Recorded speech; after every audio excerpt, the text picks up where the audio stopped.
Chapter 122, Target Building. To Daffodil Street, inside the living room that was painted with the luster of dusk. Klein stood in front of the oriel window as he told Fry and Leonard. My divination revealed something. I saw a grayish-blue two-story building in my dream. The windows on the first floor were all shut tight, and the curtains were drawn.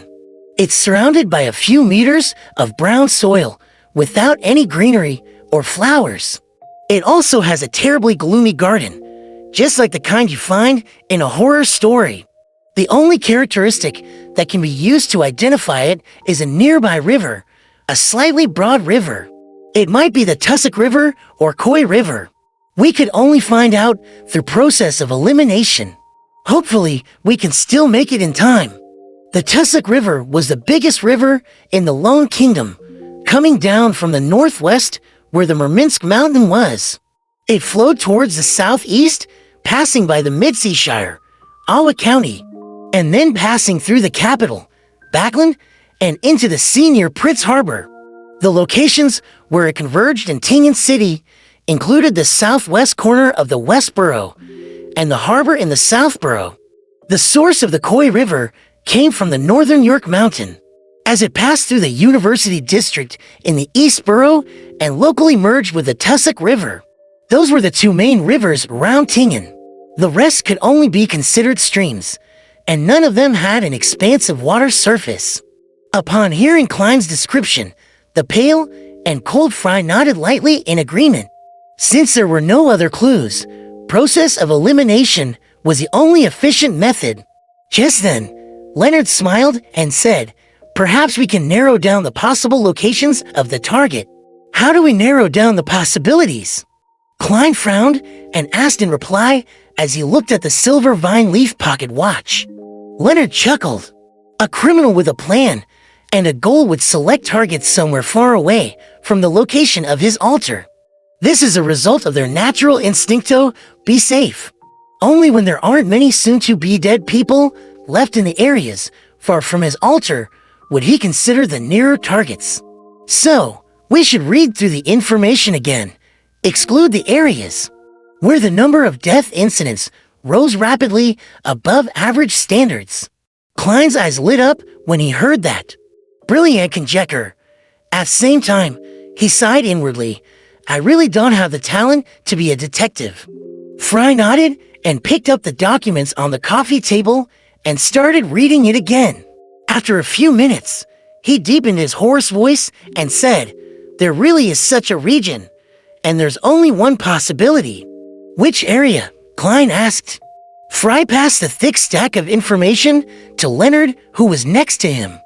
He pursed his thin lips and said, "West Borough." "It's the West Borough." Klein clenched his fist and immediately suggested, "Then let's search the southwestern area of West Borough." "That area isn't Thudge."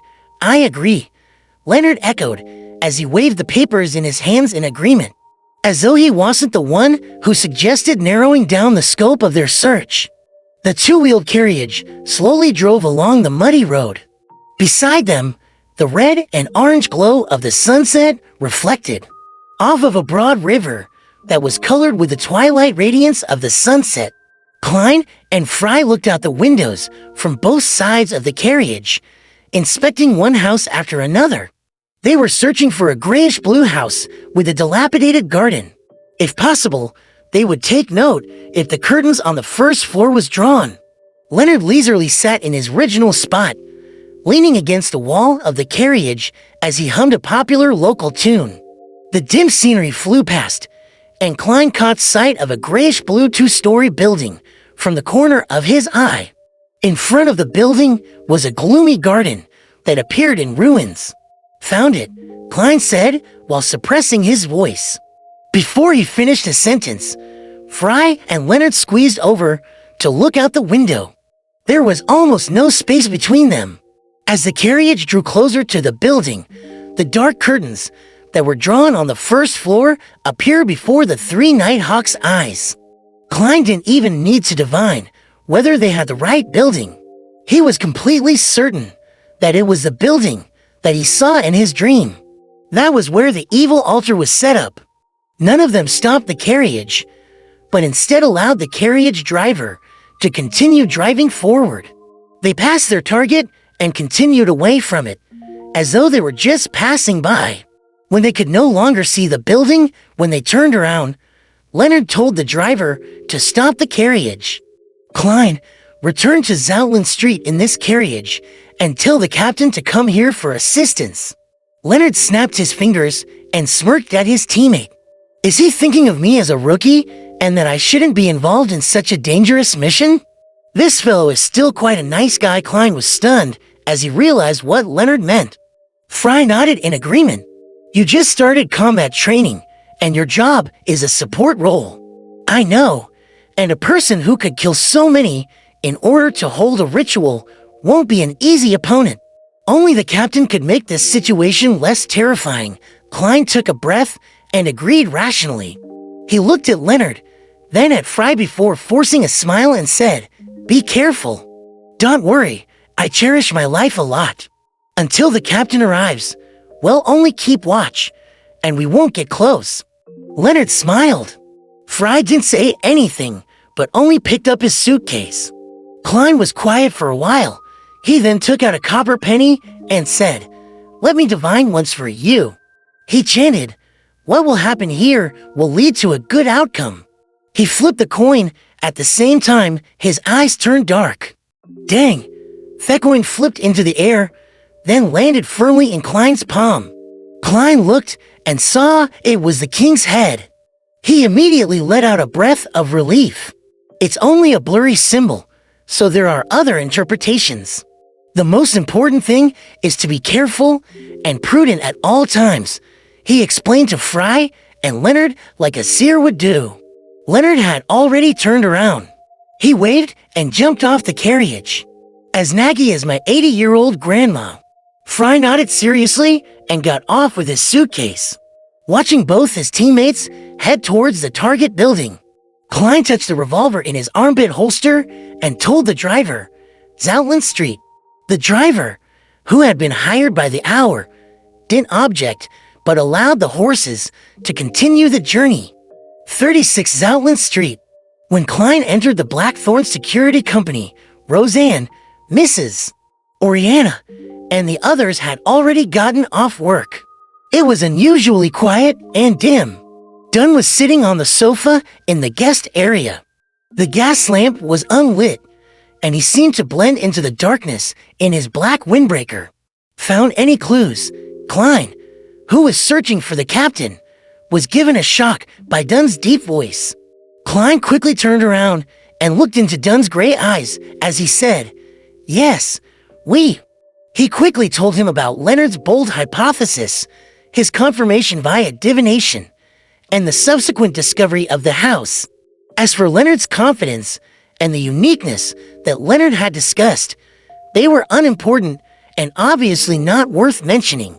Dunn cut in from time to time. When the briefing ended, he abruptly stood up and walked towards the door. When he was almost down the stairs, he turned around and said, "I almost forgot. You stay here just in case there are any emergencies here." "All right," Klein nodded solemnly.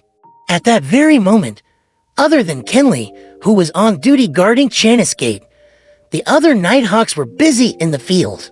Dunsmith ran down a few steps and suddenly stopped. As he put on his hat, he shouted at Klein through the door, "Lock the door and follow me. Heh, we won't need you to join the battle. First, you can get a sense of the atmosphere, and second, we might require the assistance of ritualistic magic during the final search or inspection. Remember, until everything is over, you have to be at least 50 meters away.